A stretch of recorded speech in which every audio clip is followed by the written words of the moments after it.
창세기 36번째 시간으로 심판에 무딘 사람들, 심판에 무딘 사람들이라는 제목으로 하나님 말씀 나누겠습니다. 신앙생활하면서 받아들이고 싶지 않은 것이 있습니다. 그게 바로 하나님의 심판입니다. 하나님이 심판하신다. 한 사람 한 사람에 대해서 심판하신다. 참 받아들이고 싶지도 않고 믿고 싶지도 않은 말씀입니다. 좋으신 하나님이 나를 심판하신다. 세상을 심판하신다.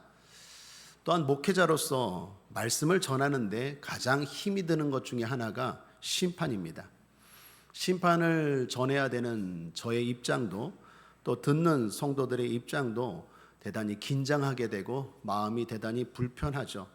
심판을 좋아할 사람이 어디 있겠습니까?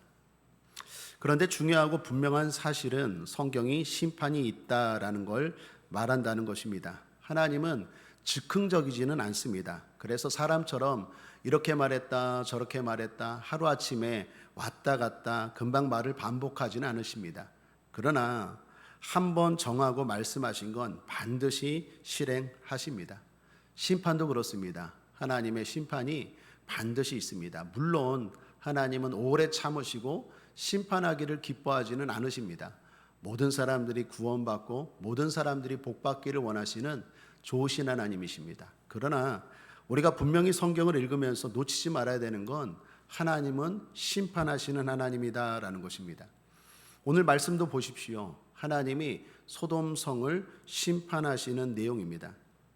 이 말씀을 보면 하나님이 왜 소돔성을 심판했는지 그리고 그들의 문제는 뭔지를 알 수 있습니다. 이는 대단히 중요한 게 우리의 거울로 삼을 수 있다라는 거예요. 하나님이 이렇게 심판하시는구나. 그걸 통해서 우리는 이렇게 대처해야 되겠고 또 이렇게 살아야 되겠구나라는 좋은 모델이 될 수 있다라는 것입니다. 심판에 대한 오늘 성경 말씀을 제가 묵상하면서 기도하다가 딱 느낀 게 있어요. 그게 오늘 설교 제목입니다. 무디다. 사람들이요 무뎌요. 결론부터 말하면 심판을 집행하는 천사들이나 하나님은 마음이 막 급해요. 그런데 듣는 사람들이 무뎌요. 태평이. 이 말씀이 대단히 긴장이 돼요. 그리고 오늘 우리의 삶도 그렇지 않은가, 이 세상 사람들도 그렇지 않은가 생각이 돼서 걱정이 됩니다. 자, 그런 의미에서 심판에 무딘 사람들이라는 주제로 오늘 좀 나누어서 크게 네 단락으로 살펴보고 우리는 무디지 맙시다. 어떻게 심판을 면해야 되는지 알아보길 원합니다. 첫째, 좀 구체적으로 살펴보죠. 심판에 무딘 소돔성 사람들입니다. 자, 여러분 알다시피 심판의 두 천사가 이제 소돔성에 이르렀습니다. 소돔성에 들어왔어요. 그리고 롯에게 심판에 대한 사실을 말합니다. 13절입니다. 그들에 대하여 부르짖음이 여호와 앞에 크므로 여호와께서 우리로 이곳을 멸하러 보내셨나니 우리가 멸하리라. 우리가 멸하리라. 천사가 아주 명확하게 말합니다. 우리가 멸하리라. 그런데 하나 살펴볼 건 이유가 뭐라고요? 그들에 대하여 부르짖음이 여호와 앞에 크므로라고 말합니다. 이게 누가 부르짖었다는 걸까요? 이 소돔 사람들의 죄악으로 인해서 고통받는 사람들이 있었던 것 같아요. 그 사람들이 하나님 앞에 부르짖은 거예요. 여러분, 우리가 죄가 여러 가지 죄가 있는데 특별히 다른 사람들을 아프게 하고 다른 사람들을 힘들게 하는 죄는 하나님 앞에 더 큰 죄가 됩니다. 우리 흔히 그런 말 하잖아요. 남의 눈에 눈물 흘리게 하면 내 뭐에 피눈물 흘린다고. 하나님도 그런 것 같아요. 부르짖음이 여호와 앞에 크므로 소돔성 사람들의 죄로 인해서 고통받는 사람의 부르짖음이 하나님 앞에 상달됐다라는 거예요. 죄는 나쁘지만 남을 고통스럽게 하는 죄는 더욱 나쁘다라는 것입니다. 이처럼 죄가 만연했어요. 심판의 천사가 소돔성까지 왔습니다. 그런데도 사람들 정신 못 차리고 있어요. 여러분 지난 시간 기억나십니까? 이 천사들 데리고 뭐 하려고 했죠? 동성애 하려고 했어요. 심판하러 지금 눈앞에까지 왔는데 소돔성 사람들은 사람으로 변장한 그 천사들과 동성애하려고 롯의 집에 들어간 천사들을 내놓으라고, 사람들을 내놓으라고 하고 있어요. 얼마나 심판에 대해서 무딘지를 보여줍니다. 자, 둘째로 심판에 무딘 롯의 사위들입니다. 롯의 가정에 들어간 천사들이 롯에게 기회를 줍니다. 롯아, 심판이 있다. 그러니까 빨리 이 심판을 피하기 위해서 성에서 도망가라. 시간이 얼마 안 남았다. 네 가족들 데리고 도망가고 네 주변에 사랑하는 사람들에게 이 성에서 빨리 도망가라고 말해라 라고 전했어요. 이 이야기를 듣고 롯이 딸들에게 전했어요. 야, 우리 빨리 나가자. 이 성 멸망한데 불과 유황이 떨어진대. 그리고 사위들에게도 말했습니다. 반응이 어떻습니까? 14절 함께 한번 읽어볼까요? 시작. 롯이 나가서 그 딸들과 정혼한 사위들에게 고하여 이르되 여호와께서 이 성을 멸하실 터이니 너희는 일어나 이곳에서 떠나라 하되 그 사위들이 농담으로 여겼더라. 농담으로 여겼대요. 롯은 분명하고 명확하게 말했습니다. 여호와께서 이 성을 멸하실 터이니 떠나라. 그런데 사위들이 농담으로 여겼대요. 이거 얼마나 무딥니까? 듣지를 않아요, 도대체. 여러분, 사위면 롯은 뭡니까? 장인이잖아요. 장인이 한 말입니다. 어른이 한 말입니다. 롯이 이 말을 할 때 웃으면서 얘기했을까요? 즐겁게, 야 사위들아 우리 빨리 나가자, 여기 멸망한데, 이렇게 얘기했을까요? 진지하게 얘기했겠죠. 야 큰일이야. 또 급박하게 했겠죠. 진지하게, 그걸 급박하게, 야 딸들아 사위들아 빨리 나가자, 여기 지금 심판의 천사가 왔어, 이 성을 멸한대, 빨리 도망치자. 어른이 한 말입니다. 진지하게 한 말입니다. 다급하게 한 말입니다. 어쩌면 겁도 줬을 거예요. 그 안에는 또 사랑도 있었을 거예요. 이 방법 저 방법으로 아무리 얘기를 해도 듣지를 않아요. 농담으로 여겼대요. 얼마나 무딘지를 보여주는 거예요. 하나님의 심판에 대해서 사람들이 무뎌요. 셋째, 심판에 무딘 롯입니다. 자, 이제 시간은 지나 벌써 아침이 밝아오고 있었습니다. 심판의 날이 밝아오고 있습니다. 얼마 안 남았어요. 천사는 롯에게 서두르라고 합니다. 빨리 나가라고. 그런데 롯 또한 지체합니다. 16절을 보십시오. 그러나 롯이 지체하매. 롯이 지체해요. 하나님의 은혜가 아니면 롯도 성에서 멸망당할 뻔했습니다. 16절을 계속 보시면 그러나 롯이 지체하매 그 사람들이 롯의 손과 그 아내의 손과 두 딸의 손을 잡아 인도하여 성 밖에 두니 여호와께서 그에게 인자를 더하심이었더라. 여러분, 롯은 왜 지체했을까요? 자기가 전하면서도 본인도 실감이 안 되는 거예요. 어쩌면 이 롯의 모습이 저는 저의 모습으로 이렇게 투영이 됐어요. 제가 여러분께 때로는 심판의 말씀, 징계의 말씀을 전하지 않습니까? 정작 제가 전하면서 제 자신이 무딘 거예요. 롯도 마찬가지입니다. 심판이 임한데 그렇게 사위들한테 전하고 정작 본인도 꾸물렁꾸물렁, 어물쩡, 어슬렁. 이게 왜 그럽니까? 이게 아직 정신을 못 차린 거예요. 실감이 안 나는 거예요. 하나님의 심판에 대해서. 지체만이 아닙니다. 롯은 한 걸음 더 나가 요구까지예요. 요구까지. 저 산으로 빨리 가라 했더니요, 롯이 말해요. 천사들에게 저 산까지 가다가 심판이 임하면 어떡합니까? 나 저 산까지 못 가겠어요. 아니, 가면 천사가 도와줄 거 아니에요. 그리고 지금 상황이 급하잖아요. 근데 롯이 꾸물렁 거리면서 천사에게 말합니다. 저 산까지 못 가고요, 여기 옆에 있는 성, 나중에 보면 소알이라고 나옵니다. 소알이라는 성까지 갈게, 그거 허락해 주세요. 20절 함께 읽겠습니다. 시작. 보소서, 저의 성은 도망하기 가깝고 작기도 하오니 나로 그곳에 도망하게 하소서. 이는 작은 성이 아니니까 내 생명이 보존되리이다. 여러분, 사실 소돔만 멸망의 대상이 아니라 소돔 주변의 소알, 이 소알성도 멸망의 대상이었어요, 원래.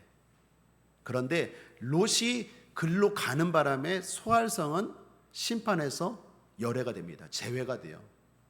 놀라운 건, 아니 지체하면서 꾸물렁꾸물렁 걸어요. 지금 심판이 임하는데 꾸물렁꾸물렁 지체하는 건 물론이거니와 다 거기서 더 한 걸음 나아가 천하태평이에요.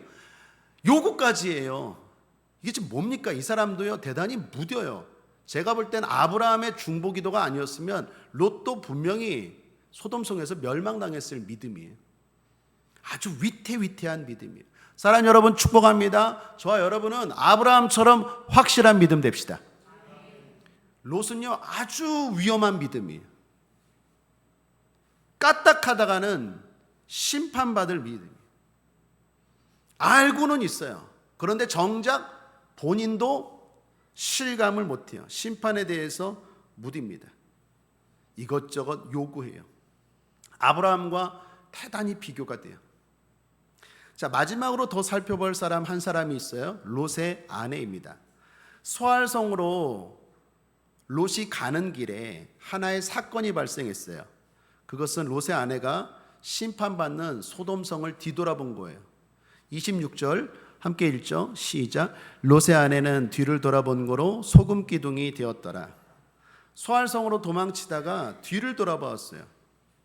그래서 심판받아 뒤를 돌아보는 순간 딱 굳어버렸어요. 소금 기둥이 되었대요. 여러분, 저는 이 장면을 옛날에 어렸을 때 이 장면을 보면서 이런 생각을 했어요. 아니, 너무한 거 아닙니까? 그냥 이렇게 한번 뒤 돌아봤다고 딱 소금 기둥. 하나님 너무한 거 아니에요? 그냥 좀 돌아볼 수 있는 거 아니에요? 호기심에. 그런데 롯의 아내가 소알성으로 가다가 소돔성 멸망하는 거 뒤를 보다가 심판을 받아 롯의 아내도 소금 기둥이 되었대요. 제가 나중에 성경을 읽고 신학을 하면서 이게 뭐가 문제인지 알게 되었어요. 여기 뒤를 돌아본 고로라는 것은 성경이 그렇게 표현한 거고요. 원뜻은요, 호기심으로 이렇게 봤다라는 게 아니라 붙잡았다라는 의미예요. 히브리어 원뜻이요, 붙잡았다라는. 그러니까 롯의 아내는요, 그냥 호기심에 한번 어떻게 되나 한번 본 게 아니라 거기에 아직도 미련이 있어요. 거기에 아직도 애정이 있어요. 거기에 아직도 내 소망이 있어요. 어쩌면요, 롯이 소돔에서 못 나온 이유가 제가 볼 때는 이 아내 때문이었던 거 아닌가 생각을 해요. 아내는 믿음이 없는 여자였어요. 롯과 살면서 전혀 믿음의 영향력을 못 받은 거예요. 아마도 롯은 구원받은 거 보면 믿음이 있는 거 아닙니까? 그러니까 롯은 나중에 베드로서에도 보면 괴로웠다고 해요. 소돔성에 살면서 이게 아닌데, 이렇게 살면 안 되는데. 사랑하는 여러분, 하나님의 자녀들에게는요 갈등이 있어요. 왜 그러느냐? 우리 안에 성령이 계시기 때문에 이 성령이 진리를 알아요. 뭐가 옳은지를 알아요. 굳이 말하지 않아도 내 안에 성령께서 뭐가 옳고 어떻게 살아야 되는지를 가르쳐 주신다고 했어요. 반드시 성도에게는요 그 성령이 계세요. 그런데 또 뭐가 있습니까? 육이 있어요. 육의 몸으로 살고 싶은 게 있어요. 그래서 갈라디아서에 보면 성령의 소욕과 육신의 소욕이 부딪힌다고 해요. 갈등이 있다라는 건 정상입니다. 갈등이 없다? 그게 진짜 문제예요. 내가 세상적으로 살면서 전혀 난 갈등이 없어. 이러면 안 되는데. 세상적으로 살면서도 내가 이러면 안 되는데. 희망이 있어요. 물론 그건 잘못했지만 그 사람 반드시 희망이 있어요. 그런데 세상적으로 살면서도 전혀 갈등이 없어. 진짜 심각한 사람이에요. 하나님의 사람인지 점검해 봐야 돼요. 반드시 하나님의 사람은 갈등이 있어요. 롯이 그랬어요. 소돔성에 살면서 내가 지금 여기서 이렇게 할 사람인 게 아닌데, 이런 음란하고 이런 죄 많은 성에서 지금 살 게 아닌데 나가야 되는데 못 나간 이유가 뭘까? 제가 볼 땐 이 롯의 아내 때문이에요. 롯의 아내는 철저하게 세상적인 사람이었던 것 같아요. 그런 의미에서 제가 설교 준비하다가도 기도했지만 이 시간도 여러분 기도하며 축복합니다. 여러분의 배우자가 믿는 자 되길 바랍니다. 여러분의 가족이 믿는 가족 되길 바랍니다. 롯은 안타깝게도 그래서 부끄러운 구원, 영광스러운 구원, 하늘의 면류관과 상급이 기다리는 구원이 아니라 간신히 구원받았어요. 믿음의 배우자를 만나고 믿음의 가정을 이루는 것이 복 중에 복인 줄 믿습니다.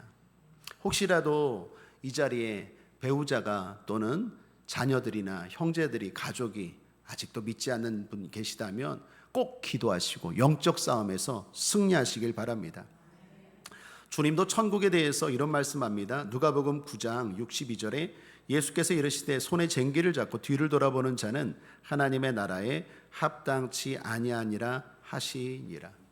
롯의 아내는 결국 뒤를 돌아보았어요.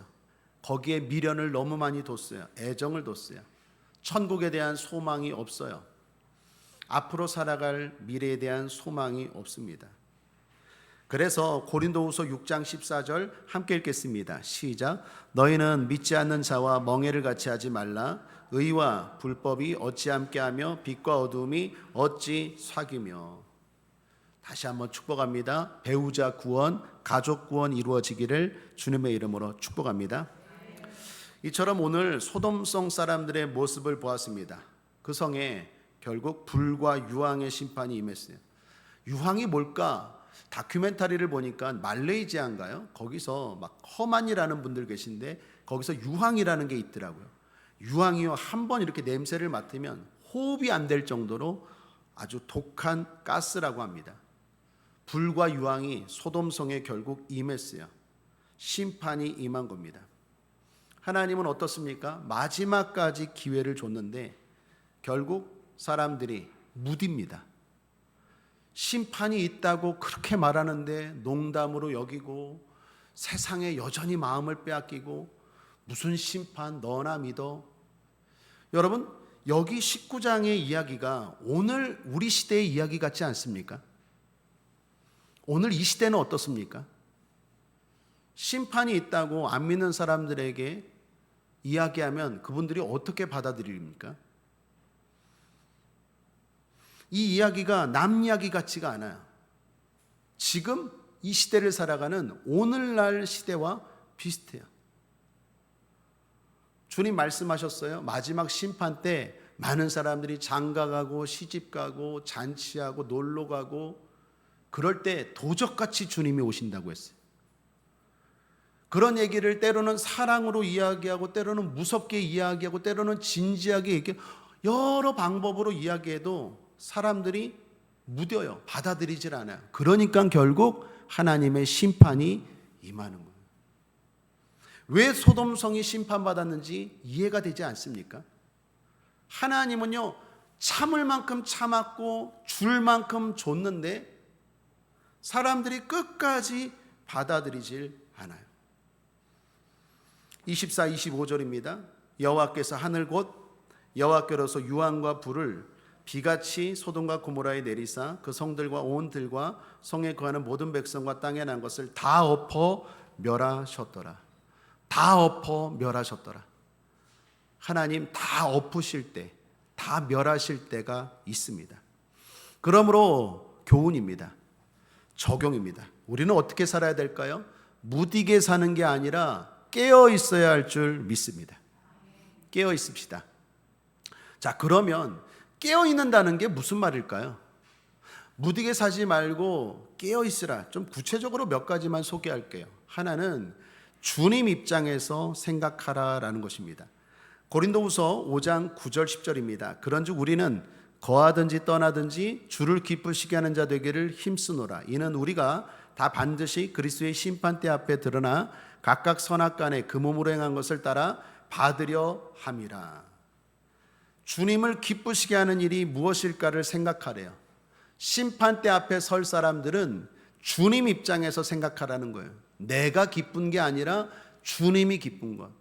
사랑 여러분, 깨어 있는다는 건 여러분이 뭔가 선택을 할 때 어떻게 하면 주님이 기뻐하실까? 내가 어떤 선택을 하면 주님이 기뻐하실까? 생각하고 고민하고 결정하는 모습이 깨어 있는 모습인 줄 믿습니다. 그 사람은 심판을 생각하는 사람이에요. 심판을 생각하지 않으면 그런 생각하지 않아요. 내가 좋을 대로 하면 되지. 내 기쁜 대로 하면 되고 내 마음대로 하면 되고 내 원하는 대로 하면 되지. 누가 뭐라 그래? 이런 사람들은 그 배후에 심판을 생각하지 않는 거예요. 무딘 사람이에요. 세상에 묻혀 사는 사람이에요. 세상의 가치관에 똑같이 물들어 있는 사람이에요. 그러나 깨어있는 사람은 심판을 준비하며 살아갑니다. 그 사람은 항상 주님이라면 어떻게 하실까? 내가 어떻게 할 때 주님은 기뻐하실까? 그 생각을 하고 결정합니다. 우리 교회가 모로코 선교를 갑니다. 주님이 기뻐하실 줄 믿습니다. 주님이라면 어떻게 생각하실까? 기뻐하실 것 같아요. 그래서 결정하고 가는 거예요. 힘들지만, 연약하지만, 부족하지만. 왜요? 심판이 있기 때문에. 우리는 그런 의미에서 깨어있는 사람들인 줄 믿습니다. 우리 옆 사람과 한번 인사하겠습니다. 집사님은 깨어있는 분이시네요.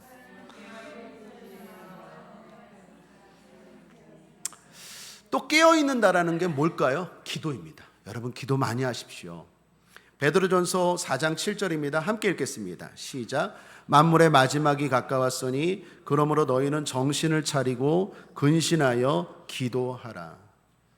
기도는요, 꼭 뭔가를 응답받는 게 중요한 게 아닙니다.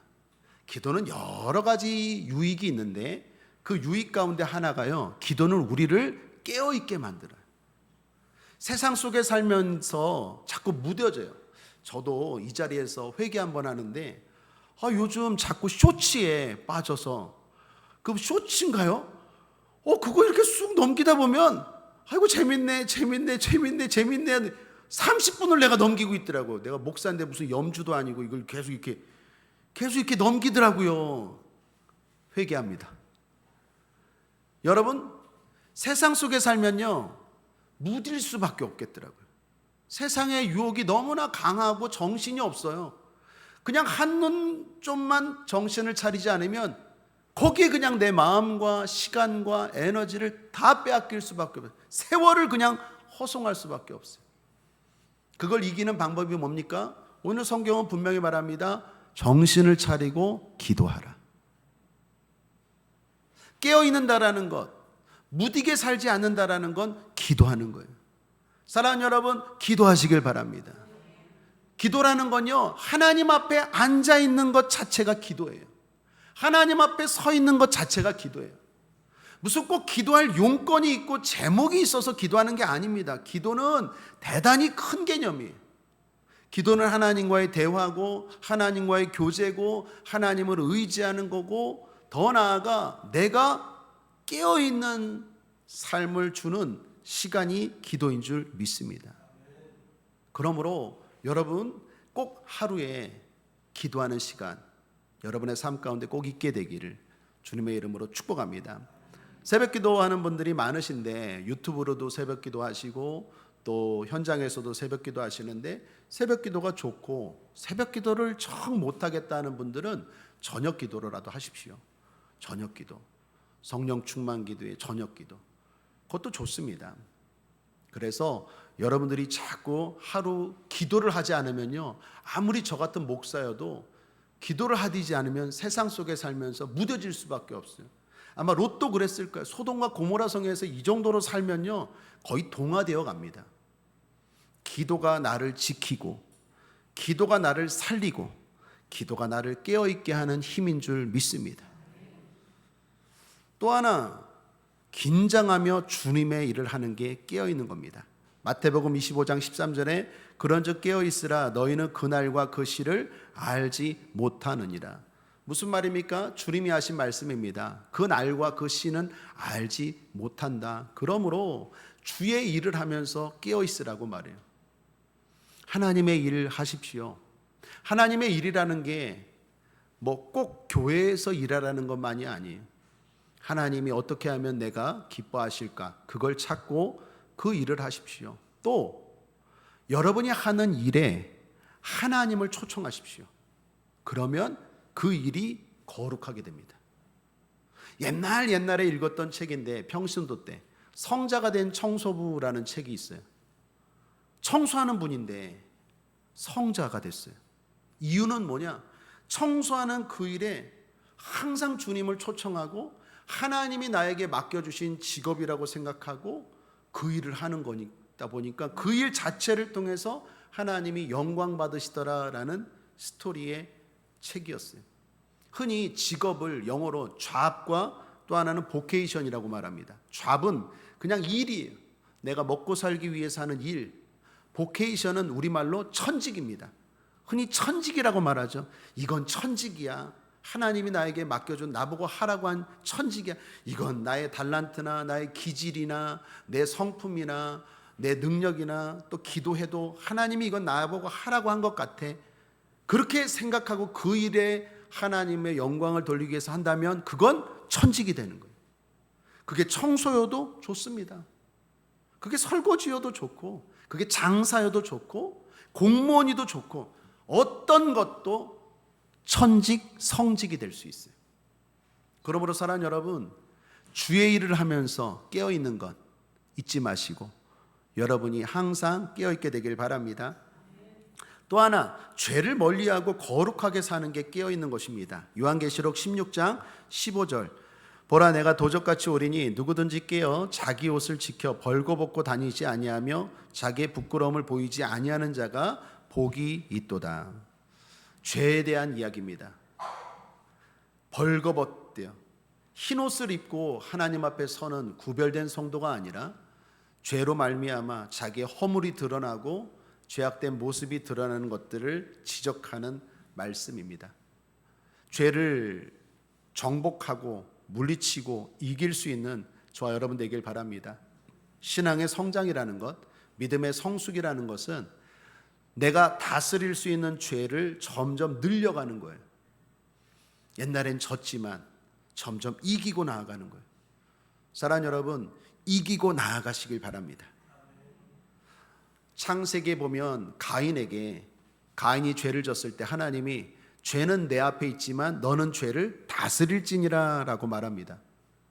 우리는 늘 죄 가운데 놓여 있지만 사랑하는 여러분, 믿으십시오. 우리가 다스릴 수 있어요. 우리가 물리칠 수 있습니다. 어쩔 수 없이 죄를 졌어요. 그건 변명입니다. 하나님이 우리가 이길 수 있는, 물리칠 수 있는 권세를 주셨다는 것 기억하고 죄를 점점 다스리고 나아가는 저 여러분 되길 바랍니다. 마지막입니다. 깨어있다라는 건 뭡니까? 전도와 선교입니다. 마태복음 28장 19, 20절 함께 읽겠습니다. 시작. 그러므로 너희는 가서 모든 족속으로 제자를 삼아 아버지와 아들과 성령의 이름으로 세례를 주고 내가 너에게 분부한 모든 것을 가르쳐 지키게 하라. 볼지어다 내가 세상 끝날까지 너희와 항상 함께 있으리라 하시니라. 깨어있는다는 것 전도하는 일입니다. 전도하는 사람은 당연히 깨어있는 거죠. 하나님의 심판이 있다라는 걸 믿는 사람들이 전도하는 거 아니겠습니까? 하나님의 심판이 앞에서 전도, 영혼을 구원하는 게 가장 중요하다라는 걸 확실히 믿는 사람이 전도하는 거 아닙니까?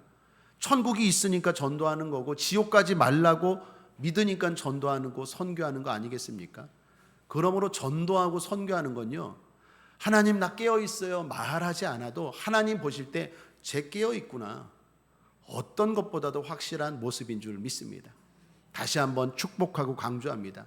모로코 선교에 어떤 모습으로든 참여하십시오. 제가 볼 때는요, 거의 다 참여하셨어요. 뭐 헌금으로 참여하셨던, 물건으로 참여하셨던, 또는 직접 참여하던 우리 교회 성도들 모두가 거의 다 참여하셨는데, 제 기억으로는 혹시 몰라서 다시 한번 권면합니다. 여러분 어떤 모습으로든 기도로라도 참여하면 하나님 보실 때 깨어있는 모습이고 복된 일인 줄 믿습니다. 말씀을 정리합니다. 어떤 분이 보험을 권면하면서 이런 얘기를 해요. 목사님, 노후 준비해야 되지 않아요? 저보고 노후 준비하래요. 제가 아직도 젊은데 노후 준비해야 되나? 그래서 보험하시는 분이 그러더라고요. 옛날에 조금 한 1년 전에 집사님이신데, 그래서 이런저런 막 구체적인 이야기를 제시하더라고요. 제가 그걸 보고 그걸 듣고 그리고 뭐 그냥 아무것도 안 하고 그냥 듣기만 하고 넘어갔는데, 그 집사님이 가고 나서 이런 생각이 들었어요. 그러니까 노후 준비도 이렇게 구체적으로 하는구나. 보험 설계사 하시는 분들이 정말 필요하구나. 막 이렇게 뭐 구체적으로 막 얘기를 해주는데 설득력이 있더라고요. 그런데 제가 불현듯 순간 그 집사님이 가고 나서 일단 여력이 안 되니까 뭐 노후 준비도 물질이 있어야 되잖아요. 보험도 못했는데, 하나님이 저에게 갑자기 이렇게 말씀하시는 것 같아요. 김 목사, 노후 준비는 좀 못해도 사후 준비는 확실하게 해. 노후 준비를 그렇게 구체적으로 명확하게 설계하고 하는데, 사후 준비는 얼마나 명확하고 구체적으로 사람들이 할까, 이런 생각이 들었어요. 제가 목사 아닙니까? 사후 준비합시다, 사후 준비합시다 하면 좀 그냥 얼렁뚱땅 하는 것 같은 생각이 들어요. 노후 준비는 막 구체적으로 하잖아요. 뭘 보험을 들고 월 얼마씩 내고 꼬박꼬박 얼마씩 내고 그다음 뭘 하고 막 많더라고요. 사후 준비는 어떻게 하십니까? 결론입니다. 사후 준비 철저하게 합시다. 적금 넣듯이 매일매일 구체적으로 실천적으로 확실하게 사후 준비할 때, 그게 깨어있는 사람이고 심판의 때가 두렵지 않은 저와 여러분인 줄 믿습니다. 무디게 살지 말고 깨어 살아가는 하나님 앞에 복된 저와 여러분 되기를 주님의 이름으로 축원합니다. 기도하겠습니다. 좋으신 하나님 아버지, 감사합니다. 우리 국제하모니교 성도님들 다 깨어있게 하여 주시니 감사합니다. 하나님의 심판이 있습니다. 소돔성 사람들 왜 그렇게 무딥니까? 천사가 말을 해도, 장인이 말을 해도, 어른이 말을 해도, 딸이 말을 해도, 아버지가 말을 해도, 남편이 말을 해도, 무섭게 말을 해도, 사랑으로 말을 해도, 급하게 말을 해도, 이 방법 저 방법으로 말해도 콧방귀고 있습니다. 농담으로 여깁니다. 듣지를 않습니다. 무딥니다. 하나님 아버지, 이 시대가 이런 시대 아닌가 돌아보게 하여 주시고, 우리는 늘 깨어있게 하여 주옵소서. 더 나아가 우리 성도들 가정, 깨어있는 가정 되게 하여 주옵소서.